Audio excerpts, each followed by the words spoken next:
Hello sir, कैसे हैं आप? Hi hi Saurabh, how are you? I am good. Good sir. अभी आप कहाँ पर हैं सर? मैं चेन्नई में हूँ। अच्छा सर। सर अपना क्वेश्चन का हम शुरू करते हैं सर। सबसे पहले सर, एथलेटिक्स आपने कब शुरू करना शुरू किया सर? कब से आपने पार्टिसिपेट करना शुरू किया एथलेटिक्स में? एथलेटिक्स में स्टार्ट किया around age a professional athlete 2006 में स्टार्ट किया। Okay sir. उससे पहले गांव में थोड़ा बहुत खेलते रहते थे। Like long jump is a common event, आप जानते हैं, सभी हर गांव में खेला जाता है, हर बंदा खेलना चाहता है। तो वहाँ गांव में मैंने काफी खेला है। उसके बाद अगर प्रोफेशनल एथलीट अगर मुझे लॉन्ग जंपर के नाम से जाना गया तो 2006 के बाद ही जाना है। मेरी आवाज क्लियर है आपके लिए? जी सर, बिल्कुल क्लियर है आपकी, मेरे पास क्लियर आवाज आ रही है सर। और सर पहले गांव में सर आपको ये टैलेंटेड, जैसे आप पहले से ही हैं सर, तो गांव में सर कैसा एनवायरनमेंट था आपके एथलेटिक्स को लेकर? गाँव में आप जानते हो, देखो जगह काफी बड़ी होती है। हमारे पास खेत थे और एक हमारा स्कूल है पीछे खेत के पास में, तो स्कूल के फील्ड को यूज करते थे। तो वहाँ पे ऐसे सारे लोग जो एक गांव के लोग हैं सब इकट्ठे होकर लॉन्ग जंप किया करते थे, मैं उनको देखा करता था। तो फिर एक दिन मैंने भी कूदने की कोशिश की, तो मुझे लगा कि मैं वो पिट जो बना रखी काफी दूर है टेक ऑफ से, मैं अंदर नहीं जा पाऊंगा। तो फिर उस पिट में अंदर पहुंचने के लिए मैंने थोड़ा सा एफर्ट किया, मतलब थोड़ी सी प्रैक्टिस की, थोड़ा सा एक्सप्लोसिव मसल के लिए वर्कआउट किया। तो 2-3-4 महीने बाद मुझे लगा कि मैं अब अंदर पहुंच जाऊंगा, और मैंने उन सीनियर भैया लोगों के साथ कॉम्पिटिशन करना स्टार्ट किया और मैं उस पिट में अंदर जाने लगा। तो बहुत खुशी की बात थी उस दिन मेरे लिए। अच्छा सर, तो वो आपका आपकी पहली अचीवमेंट थी? जी, तो गांव में सब लोग जानते हैं, आप इंडिया में आजकल पूरा जो स्पोर्ट्स में अगर कलर देखना चाहते हो तो क्रिकेट को देखोगे, हर बंदा क्रिकेटर बनना चाहता है। उसमें उसके बाद जो बच जाते हैं वो सोचते हैं कि फुटबॉल या फिर किसी टीम गेम में अपना करियर बनाए। बहुत कम लोग होते हैं जो सोचते हैं एथलेटिक्स या फिर इंडिविजुअल गेम में अपना करियर देखा जाए। तो सर आप अपना आइडियल किसको मानते हैं सर? जंप के इवेंट में आपका आइडियल कौन है सर? मेरे आइडियल हमारे यहाँ की स्टार प्लेयर है अंजू बॉबी जॉर्ज, जिन्होंने वर्ल्ड चैंपियनशिप में मेडल जीता है भारत के लिए, और women's long jump national record holder है। वो काफी सारे मेडल्स जीते उन्होंने देश के लिए। और सबसे बड़ी बात है उनका नेचर, बहुत ही काइंड पर्सन है। बहुत जब आप उनसे मिलते हैं तो आपको एक एक चीज बारीकी से बताती हैं, समझाती हैं आप कहाँ पे आपके वीकनेस क्या है, आप कहाँ पे लैग कर रहे हैं, आप कौन सी चीज इंप्रूव करके कहाँ पे और अच्छा परफॉर्मेंस कर सकते हैं। तो जब आप उनसे मिलते हैं तो आपको एक मोटिवेशन मिलता है, एक पॉजिटिव फीलिंग आती है। तो मैं अपने आप को धनी मानता हूँ या फिर सौभाग्यवान मानता हूँ कि मैं उनसे मिलता रहता हूँ या फिर उनसे गाइडेंस लेता रहता हूँ। Okay sir. और सर आपका पहला नेशनल इवेंट कौन सा था सर, जब आपने पहली बार नेशनल लेवल पर पार्टिसिपेट किया? नेशनल लेवल पार्टिसिपेट किया हुआ था 2005 में, जब मैं स्कूल की टीम में सेलेक्ट होके गया था। वो पुणे में हुआ था, अंडर 14 में खेल रहा था मैं उस टाइम। लेकिन जो मेरा पहला नेशनल मेडल आया वो था 2006 अक्टूबर में। पहले एक कॉम्पिटिशन होता था, इंटर जोन एथलेटिक चैंपियनशिप करके होता था, जैसे स्टेट फिर west zone, south zone, north zone, ऐसे करके जोन वाइज कॉम्पिटिशन होता है, फिर इंटर जोन होता है जोन वाइज। तो वहाँ पे पहली बार मैंने 7 मीटर का जंप किया था, 7.02 करके अंडर 16 में गोल्ड मेडल जीता था। तो वो मेरा पहला नेशनल मेडल था। सर पहला आपका इंटरनेशनल टूर कौन सा था? पहला इंटरनेशनल टूर मैंने 2008 में किया, जो कि एक यकूटिया एक जगह है साइबेरिया के पास में। तो एशियन चिल्ड्रन ऑफ एशिया और एशियन एथलेटिक्स करके कुछ एक कॉम्पिटिशन था, वहाँ खेलने गए थे। इंडिया की टीम में सिर्फ 2 एथलीट थे, मैं और अमिया कुमार मलिक। तो हम दोनों खेलने के लिए गए थे। तो वहाँ पे मेरा सिल्वर मेडल था, मैंने कुछ 730 कुछ करके जंप किया था, तो वो मेरा पहला इंटरनेशनल मेडल था। और सर जैसे आपने रिकॉर्ड भी क्रिएट किया है, नेशनल रिकॉर्ड, तो सर आपने कब क्रिएट किया? वो 2016 में किया, जब ओलंपिक के क्वालिफिकेशन चल रहे थे। हम एक कंपटीशन के लिए कजाकिस्तान गए हुए थे। तो कजाकिस्तान में कंपटीशन होता है, वो वहाँ पे किया था। तो इंडिया का रिकॉर्ड भी हुआ, उस कंपटीशन का रिकॉर्ड हुआ, कजाकिस्तान का भी रिकॉर्ड बन गया, क्योंकि अभी तक का बेस्ट परफॉर्मेंस वही 8.19। और सर आप रियो ओलंपिक खेलने गए हैं इंडिया की तरफ से, वहाँ सर कैसा एक्सपोजर रहा, वहाँ कैसी आपको सर प्राउडनेस फील हुई अपने आप में? देखिए, हर एक एथलीट के लिए मतलब सबसे बड़ा स्टेज होता है वो। जो भी एथलीट अगर थोड़ा सा एथलेटिक्स को समझने लगता है या फिर किसी भी गेम को समझने लगता है तो वो सोचता है कि ओलंपिक लेवल तक मुझे जाना है। हर बंदे का सपना होता है उसे पूरा करना, वहां तक पहुंचना। मैंने भी कोशिश की, पहुंचा, थोड़ा लेट हो गया लेकिन पहुंचा। लेकिन जितना मैं करके गया था उतना परफॉर्मेंस में नहीं कर पाया ड्यू टू प्रेशर, क्योंकि पहला एक बड़ा कॉम्पिटिशन था मेरे लिए।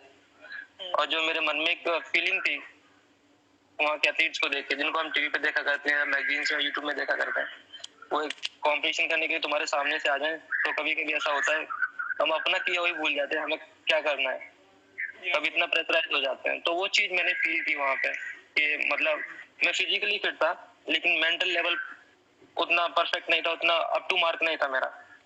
तो जब भी मैं किसी एथलीट से बात करता हूँ या फिर कहीं बात करता हूँ तो ये बताता हूँ कि फिजिकल लेवल के साथ अपना मेंटल लेवल भी उस लेवल का बनाओ जब आप जीत सकते हैं। Yes sir. सर वहाँ पर आपने कितने का बेस्ट किया था सर? चलो पहला जंप मेरा फाउल हो गया, वो अच्छा जंप था। फिर दूसरा जंप भी फाउल हो गया और एक क्वालिफिकेशन के लिए 3 जंप मिलते हैं, तो लास्ट जंप था मेरे पास, तो वो जंप मैं फाउल नहीं करना चाहता था, तो मैं अपना अप्रोच थोड़ा सा पीछे कर लिया। ठीक है, और भीड़ इतनी थी कि मैं अपने कोच को नहीं ढूंढ पा रहा था वहाँ।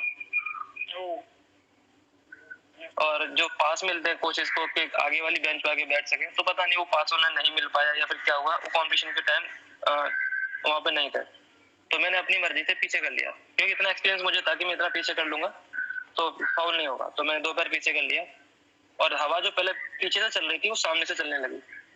तो जो मेरा पीछे करने का जो डिसीजन था वो गलत साबित हो गया, तो मैं कम से कम 45 to 50 centimetre behind the board से मैंने जंप किया।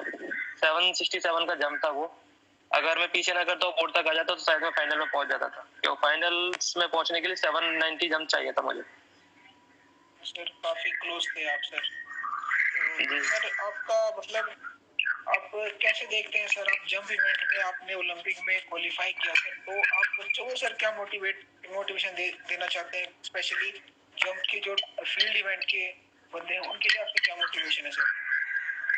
मैं तो हमेशा हर एथलीट से यही बात करता हूँ, जब भी वो कोई स्पोर्ट्स करना स्टार्ट करते हैं, आप मान लीजिए कोई भी स्पोर्ट्स स्टार्ट कर रहे हैं, सबसे पहले आप अपने सपने बड़े कीजिए, सोचना बड़ा कीजिए। मुझे ऐसा लगता है कि मेरे सपने छोटे थे इसलिए शायद मैं नहीं जीत पाया, या फिर मैं उस लेवल का सोचता नहीं था, क्योंकि इंडिया में एक फ्लो चलता है कि ओलंपिक खेलना सबसे बड़ी बात है, लेकिन अभी मुझे ऐसा लगता है कि ओलंपिक खेलना बड़ी बात नहीं, ओलंपिक जीतना बड़ी बात है। तो हमें जो हमारा माइंड सेट है वो थोड़ा बड़ा करना पड़ेगा, हमें उस तरीके से अपने माइंड को ट्रेन करना पड़ेगा कि हम खेल सकते हैं तो जीत भी सकते हैं, लोग जीत भी रहे हैं, अगर हम थर्ड आ सकते हैं तो फर्स्ट भी आ सकते हैं। ठीक है, हमें अपनी उन कमजोरियों को निकालना पड़ेगा, क्योंकि इंडियन एथलीट जितना हार्ड वर्क करता है, शायद मैंने 10 कंट्रियों में अलग अलग जाके ट्रेनिंग ली है अलग अलग कोचेस से, तो मैंने देखा कि इंडिया का खिलाड़ी जितना लोड लेता है वर्कआउट में उतना हर एक खिलाड़ी नहीं ले पाता। हम मेंटल टफ है लेकिन उतना टफ नहीं है कि हम इस कंपटीशन में जाकर उस लेवल का प्रेशर ले पाए, और जो लोग लेते हैं वो लोग जीतते भी हैं, हमारे इंडिया का एथलीट जीत भी रहे हैं उस लेवल पे। तो मैं यही कहना चाहूंगा, फिजिकल ट्रेन करने के साथ साथ अपने आप को मेंटल ट्रेनिंग भी दें, एक अच्छे साइकोलॉजी जो रहते हैं आपके प्रोफेसर रहते हैं, साइकियाट्रिस्ट रहते हैं, उनसे मिलें, उस तरीके से अपने माइंड को सेट करें कि ओलंपिक जाना नहीं, ओलंपिक जीत के आना है। अब वो समय आ गया कि इंडिया भी जीतेगा वहाँ। सर, और सर जैसे भी ओलंपिक एक साल आगे चला गया है, उसके लिए आपकी क्या एक्सपेक्टेशन है कि इस बार हमारा कोई मेडल आ सकता है सर ओलंपिक में, खासकर एथलेटिक्स में? उम्मीद है कि आ सकते हैं मेडल। देखो अब कौन से इवेंट में शुभारंभ होता है, मेडल तो आना ही है, आज नहीं तो कल, कल नहीं तो परसों।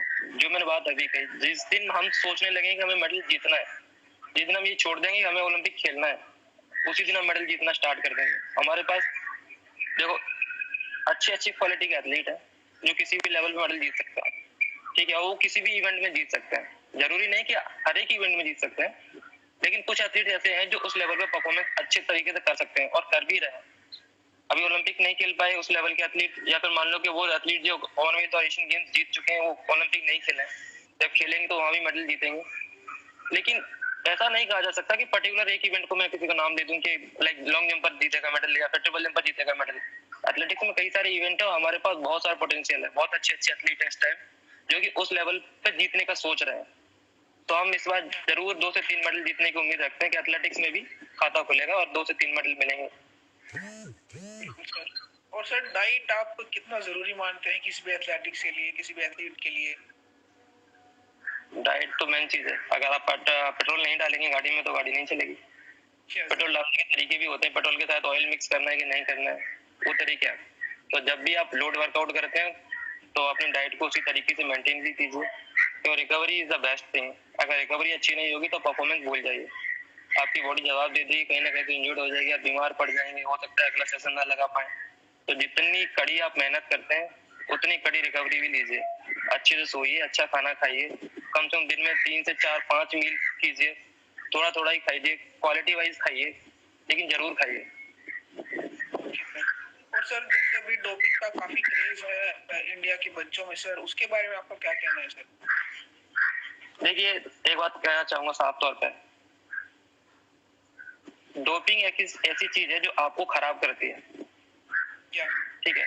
अगर एक बात देखी जाए कि अगर दवाइयों से मेडल जीते जाते तो जिन लोगों की मेडिकल स्टोर्स हैं या फिर जिनके हॉस्पिटल्स हैं वो सारे के सारे ओलंपिक मेडलिस्ट होते हैं, उनसे ज्यादा दवाई किसी के पास भी नहीं है। तो मेडल जीते जाते हैं टैलेंट के नाम से, मेहनत से। आपका टैलेंट क्या है, आपने कौन सा इवेंट सेलेक्ट किया है, आप कितनी मेहनत करते हैं, आपकी लगन कितनी है, आपके सपने कितने बड़े हैं। दवाइयां मेडल नहीं जिताते, इस बात को आप भूल जाइए। हो सकता है आप कुछ अलग चीज खा के अंडर 16 में मेडल जीत जाओ, हो सकता है आप अंडर 20 में मेडल जीत जाओ, लेकिन जब आप सीनियर में आते हैं तो सब आपके बराबर होते हैं, वहाँ कोई दवाई काम नहीं करती है। और आजकल इतना शिकंजा कसा हुआ है कि आपने एक गलत टैबलेट खा ली या कफ सिरप भी पी ली तो आप डोप में फंस जाओगे। तो ऐसे काम ना करें, ऐसी चीजें ना सोचें कि दवाइयों से परफॉर्मेंस आती है, ऐसा नहीं है। बिना दवाइयों की बहुत परफॉर्मेंस आती है, बहुत अच्छे मेडल्स भी आते हैं। तो फोकस करें, विश्वास करें अपने ऊपर और अपने कोच के ऊपर और ट्रेनिंग के ऊपर। अच्छा खाना खाएं, स्वस्थ रहें, वो जरूरी है। और जैसे सर अभी लॉकडाउन चल रहा है कोरोना पेंडेमिक की वजह से, इसमें सर आप अपने आप को फिट कैसे रख पा रहे हैं सर? मैं तो कोशिश कर रहा हूँ कि हम जैसे इनकम टैक्स क्वार्टर्स की जो कॉलोनी है उसके अंदर मैं रहता हूँ, तो यहाँ पे एक बड़ा सा रोड है और सारे क्वार्टर्स की छत एक जैसी मिली हुई है ऊपर से, तो मैं छत को भी यूज कर लेता हूँ, कभी रोड को यूज कर लेता हूँ। और 4 से 5 मंजिल बने हुए हैं तो जो स्टेप्स हैं मैं स्टेप्स को यूज कर लेता हूँ, कभी स्टेयर रनिंग कर लेता हूँ, कभी स्टेयर जंप्स कर लेता हूँ, या फिर कुछ कोर स्ट्रेंथ पर फोकस करता हूँ, या छोटा मोटा मेरे पास एंकल वेट वगैरह पड़ा है तो मैं पर्टिकुलर एक मसल के लिए वर्कआउट करता हूँ। लाइक होल्डिंग वर्कआउट में ज्यादा कर रहा हूँ, concentric type, eccentric type, muscle को रेपिटेशंस करके मजबूत कर रहा हूँ ओन बॉडी वेट से, क्योंकि मेरे पास इक्विपमेंट नहीं है कोई। तो मैं समय खराब नहीं कर रहा, समय को यूज कर रहा हूँ। कोरोना ने हमें पता है सब कुछ लॉक करके परेशान कर दिया, लेकिन हम एक दूसरे तरीके से देख सकते हैं कि एक समय दिया है। आप एक पर्टिकुलर मसल को, हर एक मसल को इतना मजबूत कर लो कि जब आप ट्रैक पे उतरो तो आपको ये वीकनेस फील ही ना हो कि आप 2 महीने से ट्रैक पे नहीं थे। सर इसकी क्या वजह है कि हम वर्ल्ड की सेकंड मोस्ट पॉपुलेटेड कंट्री है, लेकिन ओलंपिक्स में हमारे इतने कम मेडल आते हैं, खासकर एथलेटिक्स में हमारे मेडल आ ही नहीं पाते हैं कई कई सालों तक, कई कई दशकों तक। तो इसकी क्या वजह है सर? ये कॉमन क्वेश्चन है जो आपने मुझसे पूछा है, सब लोग ऐसा पूछते हैं। एक्चुअली में देखो, इसमें अगर खिलाड़ियों, मैं बोलूँ कि खिलाड़ियों की तरफ से अगर मैं कहना चाहूँ तो मैं कहूंगा कि शायद उनका मेंटल लेवल, उनको कंपटीशन उस लेवल के कम मिलते हैं।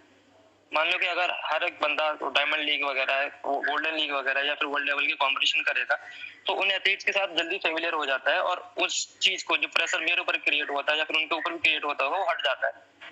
उनको समझ में आ जाता है कि रोज के बंदे हैं, जैसे हम नेशनल मीट खेलते हैं वैसे ये मीट खेलने आए, तो जो मेंटल स्ट्रेस है वो खत्म हो जाएगा। तो शायद एथलेटिक्स या एथलीट के वाइज मैं कहना चाहूंगा कि मेडल जीतने के लिए थोड़ा माइंड सेट अगर अच्छा है आपका तो आपकी बॉडी अच्छा रिएक्ट करेगी और आप मेडल जीत जाएंगे, कोई बड़ी बात नहीं है। रही बात पॉपुलेशन की या फिर हम मेडल क्यों नहीं जीत पा रहे हैं, तो इसके लिए तो मेरे पास कोई स्पेसिफिक जवाब नहीं है कि मैं इस बात के लिए कह दूं। हो सकता है कहीं एथलीट का फेलियर है या फिर हो सकता है कहीं सिस्टम का फेलियर है, कि जब जो जरूरत एथलीट को होती है वो सिस्टम नहीं दे पाता, जब सिस्टम देता है तो एथलीट नहीं ले पाता। तो कहीं ना कहीं दोनों के बीच में जो कम्युनिकेशन गैप है वो कम होना चाहिए। गवर्नमेंट इतना खर्चा करती है, इतना पैसा देती है, लेकिन एथलीट तक कितना पहुंचता है, कौन से एथलीट तक पहुंच रहा है, कौन सा एथलीट मतलब उसके लिए क्वालिफाइड है जिसको मिलना चाहिए, उसको कितना मिल रहा है, वो सब चीजें हमें देखनी पड़ेंगी। मेडल जीतने के लिए जरूरी नहीं है कि मैं हर एक नेशनल मीट को खेलूं। मुझे पता है मेरा पोटेंशियल 820 या 830 का है, तो मैं कंपटीशन में क्वालिफाई करके उस बड़े कंपटीशन के लिए प्रिपेयर कर सकता हूँ। और मुझे भेज दो world cup, like European athletics खेलने के लिए भेज दो, आप मुझे यूएसए टाइप भेज दो, कहीं भी कंपटीशन करूँ उन लोगों के साथ, तो मैं अपने आप को बिल्डअप कर पाऊंगा, मेरा मेंटल लेवल थोड़ा हाई हो जाएगा, मैं थोड़ा मोटिवेट हो जाऊंगा, मेरा कॉन्फिडेंस डेवलप हो जाएगा, तो मेडल इजीली मिल जाएगा मुझे। ऐसी बड़ी बात नहीं कि हम मेडल नहीं जीत पाए ओलंपिक्स में या नहीं जीत पा रहे हैं। एथलेटिक्स में नहीं आ रहे हैं, अदर इवेंट में भी आ रहे हैं और एथलेटिक्स में भी क्लोज टू रहते हैं। और जिन लोगों ने बाहर रह के ट्रेनिंग की है या फिर बाहर रह के कॉम्पिटिशन की है, मेनली मैं फोकस करूंगा ट्रेनिंग से ज्यादा कॉम्पिटिशन की है, उनका रिजल्ट उस लेवल पे अच्छा रहा है। तो हमें जरूरत है बड़े कॉम्पिटिशन में पार्टिसिपेट करने की। मैं हमेशा अपने AFI athletic federation of India से, गवर्नमेंट से यही गुहार करता रहता हूँ कि खिलाड़ियों को बाहर कंपटीशन दीजिए, उस लेवल की उन खिलाड़ियों के साथ कंपटीशन दीजिए जहां से हमें जीत का रास्ता खुलता है। बड़े खिलाड़ियों के साथ खेलेंगे, बड़ा परफॉर्मेंस मिलेगा। छोटे खिलाड़ियों के साथ खेलेंगे, हमारा माइंडसेट भी वैसा हो जाएगा, बस इतना करना है, इतने में जीत जाएंगे। लेकिन अगर मैं नेशनल मीट खेल रहा हूँ और मेरे बराबर में कोई नहीं, अभी श्रीशंकर कर रहा है, श्रीशंकर 8-20 कर रहा है, मैं 8-19 कर रहा हूँ, हम दोनों में अगर कॉम्पिटिशन स्टार्ट हो जाए तो हो सकता है हम 8-30-40 भी पूछ जाए नेशनल मीट में। अब श्रीशंकर अकेले कर रहा है, उसके बराबर कोई नहीं है, या फिर अंकित शर्मा अकेले कर रहा है, उसके बराबर कोई नहीं। तो एक माइंड सेट है, अगर मैं 798 मीटर का एग्जाम कर दूंगा तो खत्म, मेरे पीछे कोई नहीं आ रहा, और फिर मेरी बॉडी उसी टाइप से रिस्पॉन्स करती है, मैं नहीं करता, फिर हाँ ठीक है एग्जाम कर दिया, खत्म हो गया। और या फिर मैं कोशिश भी करूँ, खुद को कोशिश भी करूँ कि अभी मुझे आज करना ही है, कि मुझे आज 8-20 करना है, तो भी नहीं निकलता है, क्योंकि वो कॉम्पिटिशन का पुशअप नहीं मुझे मिलता है पीछे से। जब तक वो डर नहीं आता, जब तक वो लगन लालच नहीं आता, तब तक परफॉर्मेंस बाहर नहीं आता। तो जब हम बाहर जाते हैं, अपने से बड़ों में कंपटीशन करते हैं, मान लो मैं 820 का हूँ और 830 840 वालों में कंपटीशन कर रहा हूँ, और उन्होंने पहला जंप 840 कर दिया, हो सकता है मैं 5वां जंप 840 करूँ, लेकिन करके कॉन्फिडेंस तो बिल्डअप कर लूंगा। तो इसलिए जरूरी है कि उस लेवल पे कंपटीशन एथलीट को मिलना स्टार्ट हो जाए। तो आप देखेंगे एथलेटिक्स में भी कितने जल्दी मेडल आना स्टार्ट होंगे, अभी भी बढ़ रहे हैं। देखो एथलेटिक्स में लास्ट ईयर कितने लोग क्वालिफाई करके ओलंपिक्स तक पहुंचे, क्योंकि लोगों ने समझा उस बात को, कंपटीशन मिले हम लोगों को, हमने सीखा वहां से। तो अगर उस लेवल की कंपटीशन अगर हमें पहले से मिलने लगेंगे तो हो सकता है हम जल्दी से कॉन्फिडेंस मिल जाए, हमें कॉन्फिडेंट हो जाए और उस लेवल को अचीव कर जाए। और सर जैसे हम काफी सारे एथलीट से, स्टार एथलीट से जुड़ चुके हैं, ये अपना जब इंटरनेशनल एक्सपीरियंस बताते हैं कि इंटरनेशनल खेलने जाते हैं तो वहाँ के ग्राउंड बिल्कुल खचाखच भरे रहते हैं, लेकिन इंडिया में अगर कोई एथलेटिक्स कंपटीशन होता है तो वहाँ पर किसी बराबर वाले को भी पता नहीं चल पाता। सर इसका क्या कारण है कि एथलेटिक्स का क्रेज इतना कम है इंडिया में? कह सकते हैं जागरूकता, कह सकते हैं इस चीज के लिए, या फिर कह सकते हैं हम खुद, हमारा interest, like my own interest. मैं एथलीट हूँ तो मैं एथलेटिक्स देखता हूँ, या फिर मैं क्रिकेट को लाइक करता हूँ तो क्रिकेट को हर जगह पे देखता हूँ, लेकिन अदर इवेंट को मैं नहीं देखता, क्योंकि मेरी मतलब क्या कहेंगे, मेरी इच्छा नहीं होती देखने की, या फिर मेरा इंटरेस्ट उसमें नहीं देखने के लिए। चीज ऐसी होती है। तो जब तक इंडिया में मोस्ट फेमस इवेंट जो वर्ल्ड में इतना नंबर 1 इवेंट है, उसको अगर आप पॉपुलर नहीं करेंगे तो कैसे लोग आएंगे? ये चीज मेरे साथ कई बार हुई है। जैसे कि मैंने आपको बताया कि मैं ओलंपिक्स अपने कोच को नहीं ढूंढ पाया पवेलियन में कहाँ बैठे, क्योंकि भीड़ इतनी थी, और हमारे इंडिया में तो होती नहीं, क्योंकि लोग उस चीज को जानते नहीं, जानते भी हैं तो उस चीज तक पहुंच नहीं पाते हैं। हमारे इंडिया में एथलेटिक्स फ्री ऑफ कॉस्ट देखने को मिलता है, बड़े से स्टेडियम में कहीं भी आप जाके फ्री ऑफ कॉस्ट देख सकते हैं, लेकिन उसके लिए आपको चाहिए इंटरेस्ट, थोड़ा सा एथलेटिक्स के बारे में ज्ञान, आपको एक पर्टिकुलर इवेंट से प्यार होना चाहिए। लाइक मेरा इवेंट में मुझे लगता है कि मैं लॉन्ग जंपर हूँ, फिर भी मुझे 100 मीटर से बहुत प्यार है। जब मैं रिले देखता हूँ तो मुझे बहुत मजा आता है। तो किसी भी इवेंट में, मतलब बच्चों का भी रिले हो रहा होता है, मैं खड़े होकर देखने लगता हूँ, कि वो मेरा एक मतलब इंटरेस्ट है, मेरा लव है वो, मतलब मैं देखना चाहता हूँ उसे, बच्चों को करते हुए। तो हर एक इवेंट का, हर एक बंदे का अपना एक प्यार होता है कि मुझे देखना है, कि सचिन छक्के मार रहा है तो मुझे देखना है, धोनी जब सिक्स लगाता है हेलीकॉप्टर शॉट तो मुझे पसंद है, मैं देखता हूँ। तो ऐसे लोगों को अपने दिल से सुनना पड़ेगा। खिलाड़ी घर घर जाके नहीं बता सकता कि मैं खेलने जा रहा हूँ चलो देखने, ये आपको खिलाड़ी को मोटिवेशन जनता को देना पड़ेगा, पब्लिक को देना पड़ेगा, ऑडियंस को देना पड़ेगा। अगर वो ओलंपिक्स में मेडल जीतना चाहते हैं, देखना चाहते हैं कि हमारे खिलाड़ी जीते, तो घर से निकल के खिलाड़ी को सपोर्ट करना ही पड़ेगा आपको, जैसे आप क्रिकेटर्स को करते हैं। मैं किसी पैसे या फिर किसी उस चीज के लिए नहीं बोल रहा हूँ, मैं सिर्फ सपोर्ट की बात कर रहा हूँ। आप आइए ग्राउंड से बाहर, घर से बाहर आइए, ग्राउंड में आके ताली बजाइए, देखिए आपका एथलीट कितना अच्छा परफॉर्मेंस करेगा। जब मेडल जीत के घर जाए तो आप गाँव में उसका सम्मान कीजिए, देखिए अगले इवेंट में परफॉर्मेंस कितना डबल हो जाएगा। उस चीज को हमें भी समझना पड़ेगा। हमें हर चीज को अलग रखकर, मतलब सारी चीजों को छोड़ के कि फलानी सिंह है, फलानी कम्युनिटी से बिलोंग करता है या कुछ भी है, XYZ, खिलाड़ी की कोई जात नहीं होती, खिलाड़ी का कोई समाज नहीं होता, खिलाड़ी की एक ही चीज है, वो है भारतीय इंडियन एथलीट है। तो हमें उस तरीके से उसे स्वीकार करना पड़ेगा कि हमारा खिलाड़ी जीत के आया है, इसे ये सम्मान का हकदार है, इसी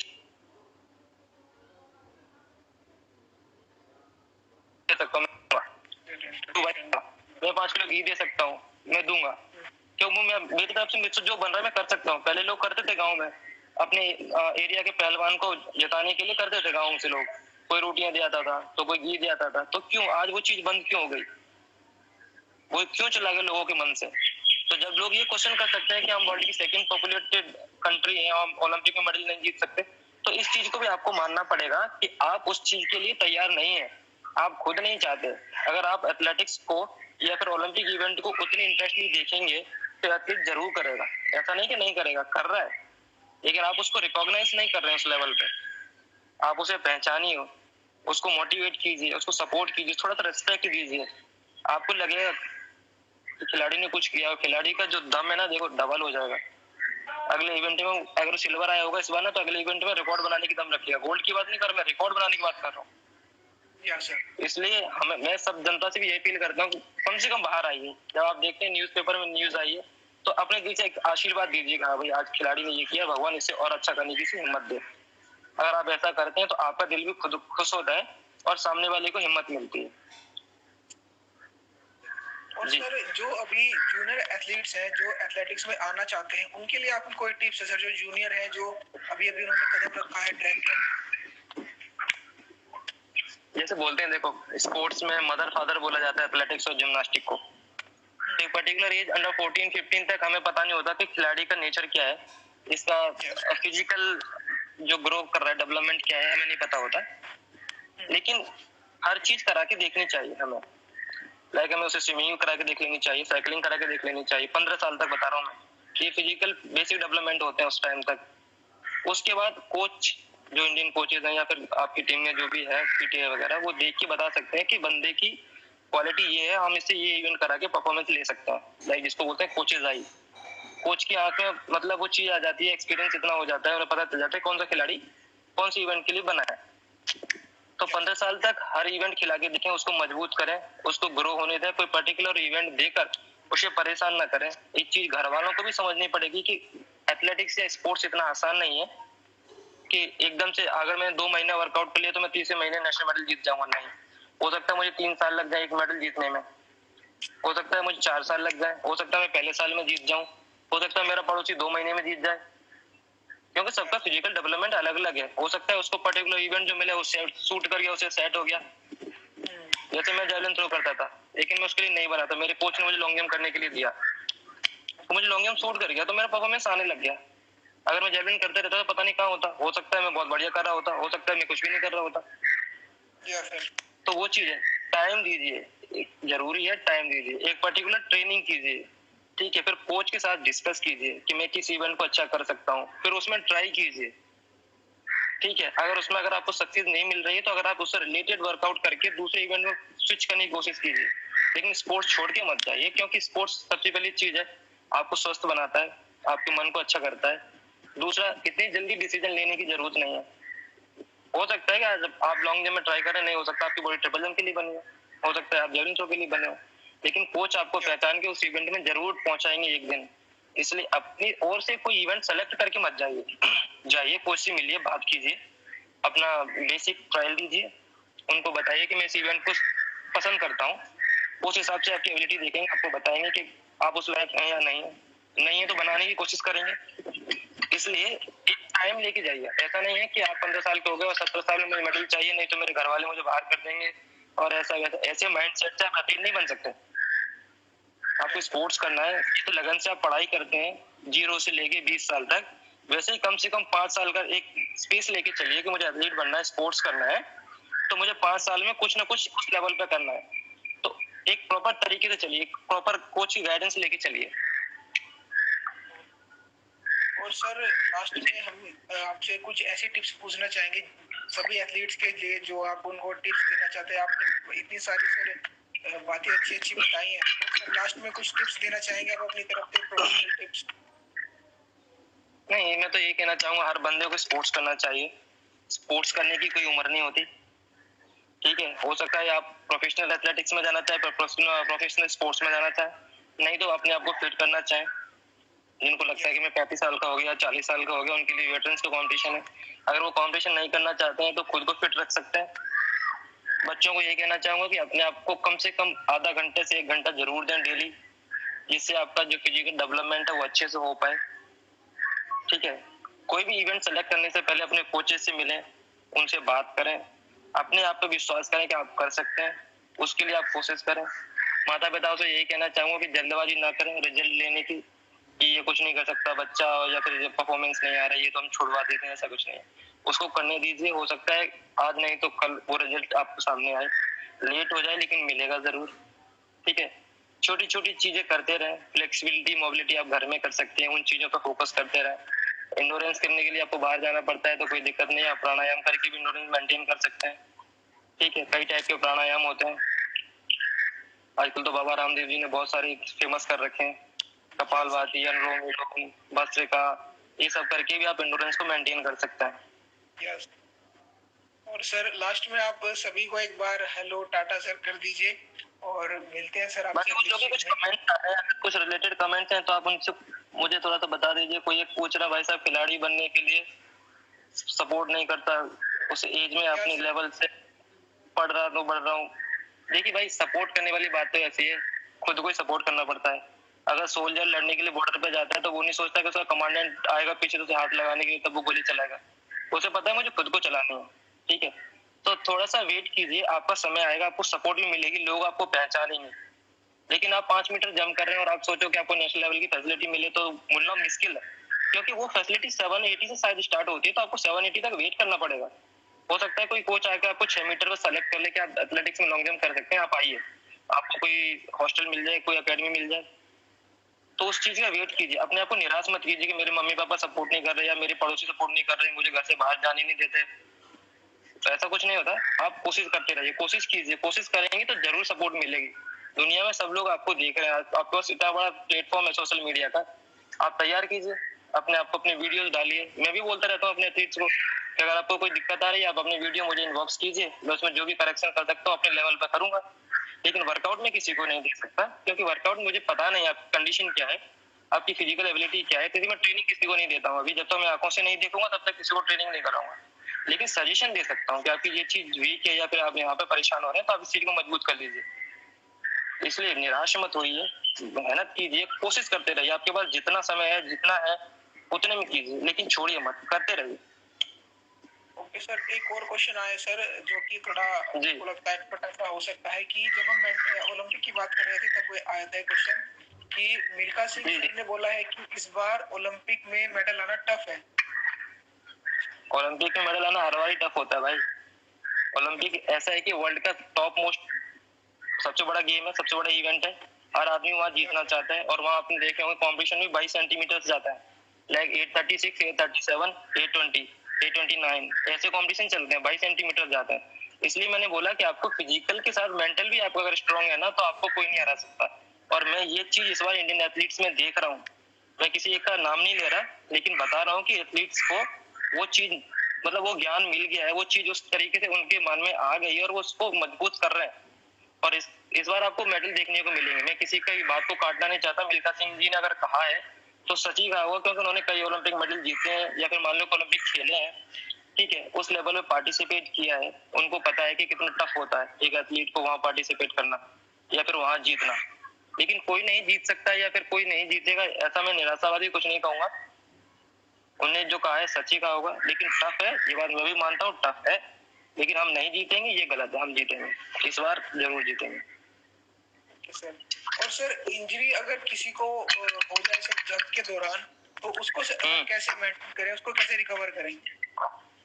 देखिए, अगर आपको मान लीजिए कि आपके राइट पैर में इंजरी हो जाती है, आपकी काफ में इंजरी हो गई मान लो, काफ मसल में, जिसको पिटली भी बोलते हैं, एंकल के ऊपर वाली मसल, ठीक है। अगर आपको इंजरी हो गई तो आप क्या करेंगे, उस चीज को टाइम देंगे सबसे पहले, उसके बाद कोई ट्रीटमेंट लेंगे, आपके पास जो भी आपके पास है वहाँ, उसकी रिकवरी करने के लिए उसको टाइम देते हैं, स्ट्रेंथनिंग स्टार्ट करते हैं, उसके बाद ग्रेजुअली अपना ट्रैक पे वापस आता है। लेकिन इन बिटवीन 15 से 20 दिन में आप क्या करेंगे, बाकी की बॉडी के 3 पार्ट है, अपर बॉडी के 2 पार्ट और एक साइड वाला लेग का, उसको तैयार करते रहिए, उसको मत छोड़िए। लाइक ट्रेनिंग भागना बंद कर दीजिए, लेकिन स्ट्रेंथनिंग बंद मत कीजिए, उस चीज को वर्कआउट करते रहिए तरीके से। ग्राउंड जैसे जाते हैं आप वैसे जाते रहिए किसी के साथ में। आप भाग नहीं सकते लेकिन बैठ के वर्कआउट कर सकते हैं, आर्म एक्शन कर सकते हैं, फ्लेक्सिबिलिटी बढ़ा सकते हैं, मोबिलिटी बढ़ा सकते हैं। और वो जैसे मैं अभी रूम पे कर रहा हूँ, अपनी पर्टिकुलर मसल का वर्कआउट करता हूँ, तो वो आप कर सकते हैं। मतलब बाकी के 3 पार्ट को मजबूत करके रखिए, जब आपका पैर सही हो जाए तो आप ट्रैक पर जब वापस आए तो आपको फील ना हो कि आपका पैर इंजर्ड हुआ था, या आप पीछे ना चले जाए वर्कआउट से, ठीक है। तो इसलिए जल्दबाजी ना करें, जब आप इंजर्ड हो टाइम दें खुद। या सर कंटिन्यू करिए, आप कंटिन्यू करिए सर। वही मैं बोल रहा, टाइम दें खुद को और सबसे बड़ी चीज आप पहचाने कि इंजरी किस वजह से हुई है। आपने बॉडी को नहीं सुना, क्योंकि कोई भी मसल रैप्चर होने से, मसल पुल होने से पहले आपको बॉडी में सिम्टम्स आ जाते हैं, आपको इंडिकेट करने लगती है बॉडी कि ये मसल टाइट है। तो मुझे उसे समझ लेना चाहिए कि आज ये वर्कआउट मुझे नहीं करना है। अपने कोच से जाके बात कीजिए कि सर मुझे ये फीलिंग आ रही है, क्या मैं इसकी जगह कोई और वर्कआउट कर सकता हूँ। अगर आप वो चीज कर सकते हैं तो आप एथलीट बन के कुछ भी जीत सकते हैं। अपनी बॉडी को समझिए, बॉडी को पहचानिए, ठीक है। लगातार मेहनत करते रहना या फिर कंटिन्यूसली वर्कआउट करने से अच्छा है कि आप इंजरी को बचाएं। एक दिन वर्कआउट नहीं करेंगे तो दिक्कत नहीं है, अगर आपकी मसल पुल हो गई तो आपके 7 से 10 दिन खराब हो जाएंगे और वो आपके लिए ज्यादा परेशानी पैदा कर सकते हैं। बिल्कुल सर जी। और सर अभी कुछ ट्रैक इवेंट्स का भी सर, तो सर जैसे लॉकडाउन में एक्सरसाइज सर, एबीसी एक्सरसाइज या फिर स्ट्रेचिंग वगैरह सभी एथलीट्स कर सकते हैं सर? बिल्कुल सब एथलीट कर सकते हैं। स्ट्रेचिंग तो किसी के लिए मना नहीं है, मोबिलिटी कर सकते हैं खड़े होके। हम ऑन स्पोर्ट्स अपना एबीसी भी कर सकते हैं, जिनके पास स्पेस नहीं बालकनी यूज कर सकते हैं, छत पे कर सकते हैं। जैसे मैं आपको दिखाऊंगा, मेरे एक एथलीट वर्कआउट कर रहे हैं, दिख रहा है आपको? या सर। हाँ, तो ऐसे बच्चे हैं जो छत पे वर्कआउट कर सकते हैं, लेकिन जब कोई साथ में रहे तभी वर्कआउट करें, किसी के साथ अकेले जाके ना करें। कहीं अगर आप गलत एक्सरसाइज करके नीचे गिर गए तो फिर वो गलत हो जाएगा। आपको पता है वर्कआउट कैसे करना है और किस लेवल पे करना है। गलत तरीके से करके खुद को या खुद के माता पिता को परेशान ना करें, ठीक है। तो आप ओन बॉडी स्ट्रेंथनिंग कर सकते हैं। पहली बात, आप प्राणायाम करके इंडोरेंस सही कर सकते हैं, फ्लेक्सिबिलिटी स्ट्रेचिंग वगैरह करके बढ़ा सकते हैं। आप किसी भी चीज को सपोर्ट लेकर अपने मोबिलिटी को बढ़ा सकते हैं। बहुत सारी चीजें हैं, अगर आप चाहें तो ये 2 महीना जो आपने किए हैं या फिर आगे 15 दिन और आगे आपको अगर मिलता है तो इसको यूज कर सकते हैं। Okay sir. जी सर। जी सर काफी अच्छा लगा सर आपसे बात कर। मुझे उम्मीद है कि जितने भी एथलीट्स हैं उनको काफी नॉलेज मिलेगी आपकी तरफ से। और सर हम बस आपसे इसी बात को लेकर विदा करते हैं कि जैसे आपने जो हमें मोटिवेशन दी है वो सभी एथलीट्स की काम आई हो। और काफी अच्छा है कि आपका कमेंट आया कि जिनके मेडिकल स्टोर है और उनके हॉस्पिटल है, अगर डोपिंग काम करती तो वही मेडल लाते। सर काफी अच्छा आपका कमेंट रहा है सर, बहुत अच्छा लगा सर मेरे को। और मुझे उम्मीद है कि सभी एथलीट्स ने काफी एंजॉय किया होगा सर। सर तो मिलते हैं सर अगली स्ट्रीम में। उम्मीद है आप भी स्वस्थ रहें और हमारा भारत देश भी स्वस्थ रहे। और बिल्कुल प्रार्थना करता हूँ सब जल्दी ठीक हो जाए, सब लोग ट्रैक पे वापस आ जाए, भारत के लिए मेडल जीते। और जिस किसी को अगर जंप इवेंट में, स्प्रिंट इवेंट में कोई अगर दिक्कत हो रही है तो मुझे इनबॉक्स कर सकते हैं अपने वीडियो भेज के। तो जब मुझे फ्री टाइम मिलेगा तो मैं उनको रिप्लाई करूंगा। मेरा इंस्टाग्राम हैंडल आप सबको पता ही है, अंकित_शर्मा_लॉन्ग जंप करके, और अंकित शर्मा करके भी आप मुझे ढूंढ सकते हैं, ठीक है। बाकी मैं सब ट्रेनिंग किसी को नहीं देता हूँ, सजेशन सबको देता हूँ। तो जब मुझे फ्री टाइम मिलेगा मैं आपकी हेल्प करूंगा। तब तक के लिए नमस्कार, खुश रहिए, स्वस्थ रहिए, सुरक्षित रहिए। Bye bye. सर मिलते हैं फिर सर। जी।